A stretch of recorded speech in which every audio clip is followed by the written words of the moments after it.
ऐसे कुछ यादगार वापसी रही है जो WWE के हिस्ट्री के सबसे लेजेंडरी वापसी मानी जाती है। जैसे 2020 के रॉयल रंबल में एज की वापसी, 2008 के रॉयल रंबल में जॉन सीना की वापसी और 2011 में द रॉक की वापसी। ये सभी यादगार रही हैं और इन मौकों पर फैंस बिल्कुल पागल हो गए थे। लेकिन ऐसे भी कुछ मौके रहे हैं जब किसी रेसलर की वापसी बहुत खराब हो जाती है। ये वापसी इतनी बेकार और ठंडी होती है कि आपको रेसलर के लिए बुरा लगने लगे। पर ऐसी वापसी थी किन रेसलर की। तो गाइज आज के इस वीडियो में ऐसे ही 5 रेसलर के रिटर्न्स के बारे में बात करेंगे जब फैंस ने बिल्कुल भी एक्साइटमेंट नहीं दिखाया। तो विदाउट वेस्टिंग टाइम चलो वीडियो स्टार्ट करते हैं। नंबर 1, यूजीन इन 2009। रूथलेस एग्रेशन एरा के दौरान यूजीन सबसे कंट्रोवर्शियल किरदारों में से एक था। वो एक ऐसे रेसलर थे जिन्हें चीजें याद रखने और समझने में दिक्कत होती थी और इस किरदार को इनसेंसिटिव होने के लिए बहुत बदनामी भी मिली थी। इसलिए जब 2009 में WWE ने इस किरदार को वापस लाने का फैसला किया तो फैंस को समझ नहीं आया कि वो इसका क्या मतलब निकाले और इसलिए उनकी वापसी पर कोई रिएक्शन देखने को नहीं मिला। उस समय WWE के एक पीजी प्रोडक्ट होने के बाद भी किसी को कोई फर्क नहीं पड़ा, जिसका मतलब था कि ऐसे अनवांटेड किरदार को इस वक्त WWE में लाने का फैसला WWE मैनेजमेंट के नजरिए से सही नहीं था। 2009 में अपनी वापसी के बाद यूजीन ने केवल एक ही मैच खेला जिसमें वो द मिज से हार गए। यूजीन को उनकी वापसी पर कोई रिएक्शन नहीं मिला और वो उस समय अपने सबसे बड़े अच्छे दौर में भी नहीं थे। उस मैच के कुछ ही समय बाद उन्हें निकाल दिया गया और उन्हें ये बताया गया कि विंस मैकमैन को उनका लुक बिल्कुल भी पसंद नहीं था और वो उन्हें WWE के प्रोग्रामिंग से भी नहीं लेना चाहते थे। चलो बात करते हैं नंबर 2, वेडर इन 2005। 2005 में वेडर की वापसी शानदार होनी चाहिए थी। वेडर का रेसलिंग करने का तरीका बहुत खतरनाक था और वो रूथलेस एग्रेशन एरा के लिए वो बिल्कुल सटीक भी थे और वो अपने कामों के लिए बदनाम भी थे, इसलिए उन्हें वापस लाना हर तरफ से बिल्कुल सही फैसला था। बदकिस्मती से उनके वापसी बहुत बेकार थी। 2005 में रॉ के हेलिकन एडिशन में जॉनसन कोचमैन ने बताया कि उनके पास अपने वाले द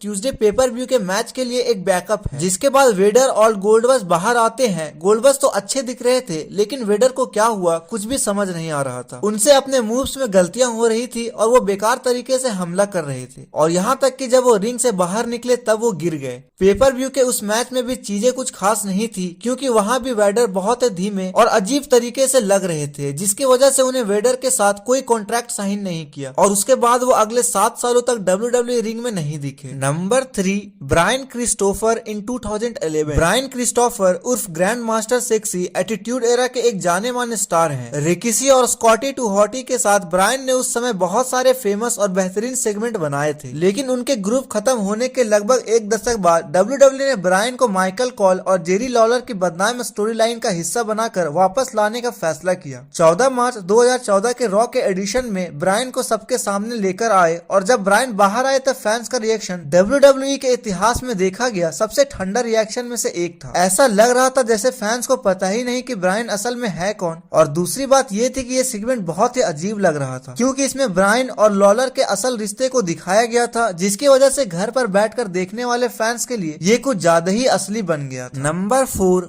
कार्लिटो इन 2010। 2010 में WWE ने फैसला किया कि वो कार्लिटो और प्रेमो को फेमस जोड़ी जिन्हें द क्लाउन्स के नाम से जाना जाता है उसको तोड़ देंगे। ऐसा माना जाता था कि कार्लिटो फिर से सिंगल मैच में नजर आएंगे और प्रेमो एक बेबी फेस किरदार के साथ अपनी किस्मत आजमाएंगे। लेकिन कार्लिटो के लिए दुख की बात थी कि इस जोड़ी के टूटने से उनके कोई फायदा नहीं हुआ और WWE ने उन्हें टेलीविजन से लगभग 2 महीने के लिए हटा दिया और उन्हें ये कारण बताया कि उन्हें एक नए रूप में वापस लाया जाएगा। ये वापसी आखिरकार नवंबर 2010 में हुई जब जॉन सीना रिंग में मौजूद थे और उन्होंने सेमस की चुनौती दी, लेकिन सेमस की जगह वहां पर कार्लिटो की वापसी। इसे उसी तरह से दिखाया गया जैसे 5 साल पहले कार्लिटो के डेब्यू पर हुआ था और इसलिए एक बेहतरीन सेगमेंट बन सकता था अगर फैंस इतने चुप नहीं रहे। दुख की बात थी कि कार्लिटो की वापसी पर उन्हें कोई रिएक्शन नहीं मिला और सेगमेंट के लास्ट में उन्हें एक AAA का सामना भी करना पड़ा। ये बहुत शर्म की बात है कि क्योंकि कार्लिटो की वापसी के लिए क्रिएटिव टीम के पास ये बेहतरीन तरीका था। नंबर 5, मारिया इन 2017। जब ये अनाउंसमेंट हुई कि मारिया और उनके हस्बैंड माइक कैलेने 2017 में WWE में शामिल हो रहे हैं, तभी फैंस को पता ही नहीं था कि उन्हें क्या उम्मीद रख सकते हैं। मारिया रूथलेस एग्रेशन एरा के दौरान अक्सर टेलीविजन पर अलग अलग चीजें करते हुए दिखाई देती थी, जिनमें एक डम बैक स्टेक इंटरव्यूअर का किरदार भी शामिल था। मारिया ने 2017 में money in the bank pay per view के दौरान वापसी करी और ये बताया कि वो और माइक WWE में प्यार की ताकत ले आए। ये सेगमेंट बहुत बुरा गया और फैंस को सच में उनसे कोई फर्क नहीं नहीं पड़ा। WWE में लौटने के कुछ ही महीने बाद अपनी प्रेगनेंसी की वजह से वो कुछ समय के लिए गायब हो गए। उनकी वापसी के बाद उन्हें कुछ अजीब स्टोरी लाइन का हिस्सा बनाया गया, जिसमें उनका 24/7 टाइटल भी जीतना शामिल है। यहाँ तक कि एक स्टोरी लाइन ऐसी भी चलाई गई थी जिसमें दावा किया गया कि माइक कैलेने उनके बच्चे के असली पिता नहीं है। 2020 के गर्मियों तक मारिया और उनके पति को WWE से निकाल दिया गया। WWE ने एक बेहतरीन मौका गवा दिया था।